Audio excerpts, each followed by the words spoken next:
में से एक है। यह स्मारक 1792 में फ्रांसीसी क्रांति के दौरान अपने प्राणों की आहुति देने वाले स्विस गार्ड्स की याद में बनाया गया था। पत्थर में उकेरा गया घायल शेर अपने अंतिम क्षणों में भी उस ढाल की रक्षा करता दिखाई देता है जिसकी रक्षा की उसने शपथ ली थी। पारंपरिक युद्ध स्मारकों के विपरीत जो विजय का उत्सव मनाते हैं, यह स्मारक निष्ठा, बलिदान और कर्तव्य की मानवीय कीमत की शांत कहानी कहता है। इसके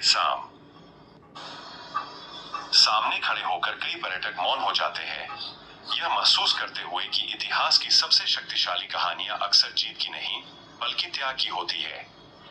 डेला रोटोंडा में पैंथियन के सामने स्थित है। यह प्राचीन मिस्री ओबेलिस्क 13वीं शताब्दी ईसा पूर्व में फराओ रामेसिस द्वितीय के शासनकाल में मिस्र में बनाया गया था और बाद में रोमन साम्राज्य द्वारा रोम लाया गया।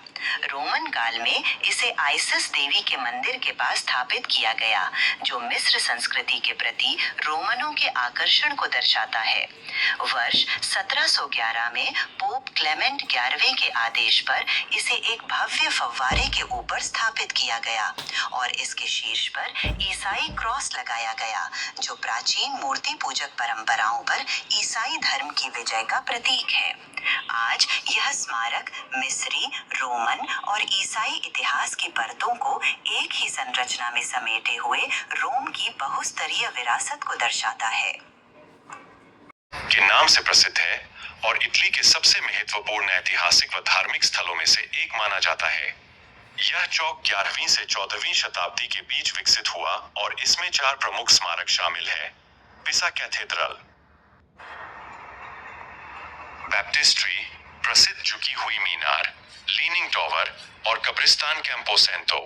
इन इमारतों का निर्माण पिसा गणराज्य की समुद्री शक्ति और समृद्धि के समय में हुआ, जो रोमन वास्तुकला की उत्कृष्ट मिसाल है।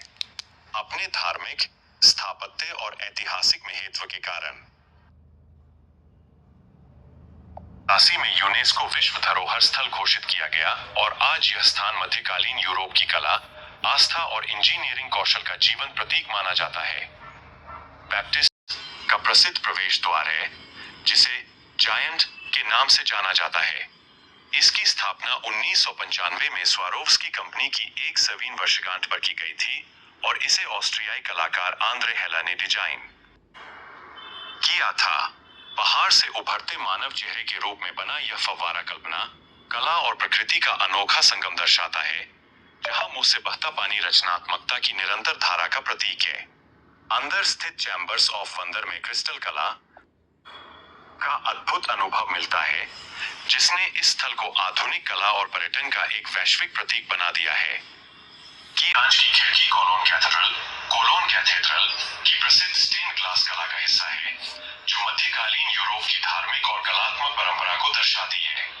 कोलोन कैथेड्रल का निर्माण 1248 में शुरू हुआ और सदियों बाद 1880 में पूरा हुआ। इसकी स्टेन ग्लास खिड़कियां बाइबिल की कथाओं, यीशु मसीह, मरियम और संतों के जीवन को चित्रों के माध्यम से आम लोगों तक पहुंचाने के लिए बनाई गई थी, जब अधिकांश लोग पढ़ना लिखना नहीं जानते थे। ये खिड़कियां न केवल आध्यात्मिक संदेश देती है, बल्कि गोथिक स्थापत्य, रंगों की प्रतीकात्मकता और कांच कला की असाधारण कारीगरी का भी उत्कृष्ट उदाहरण है, जिसने कोलोन कैथेड्रल को जर्मनी के सबसे महत्वपूर्ण धार्मिक और ऐतिहासिक स्मारकों में स्थान दिलाया। कोलोन कैथेड्रल का मुख्य द्वार है, जो गोथिक स्थापत्य कला का उत्कृष्ट उदाहरण माना जाता है। इस कैथेड्रल का निर्माण वर्ष 1248 में शुरू हुआ था, लेकिन आर्थिक, राजनीतिक और धार्मिक कारणों से यह कार्य सदियों तक रुका रहा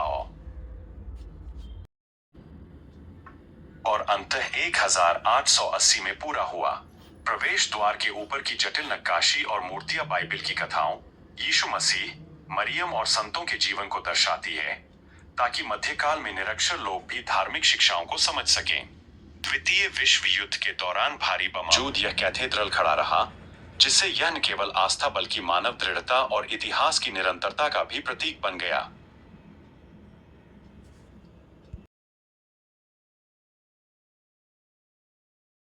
प्रसिद्ध वैक्स म्यूजियम है, जिसकी स्थापना 1835 में फ्रांसीसी कलाकार मैडम मैरी टुसॉ ने की थी। फ्रांसीसी क्रांति के दौरान वैक्स प्रतिमाएं बनाने का अनुभव रखने वाली मैडम टुसॉ बाद में लंदन आई और ऐतिहासिक व्यक्तित्वों,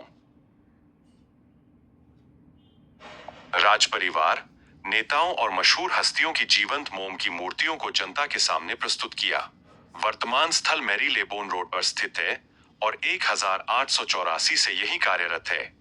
समय के साथ यह संग्रहालय आधुनिक तकनीक, इंटरैक्टिव प्रदर्शन और वैश्विक हस्तियों की मूर्तियों कारण दुनिया के सबसे लोकप्रिय पर्यटन स्थलों में शामिल हो गया, जहां इतिहास, मनोरंजन और कला एक साथ देखने को मिलते हैं। एक आधुनिक कला स्थापना मानी जाती है जिसका मुख्य विषय पानी, प्रकृति और मानव सभ्यता का संबंध था।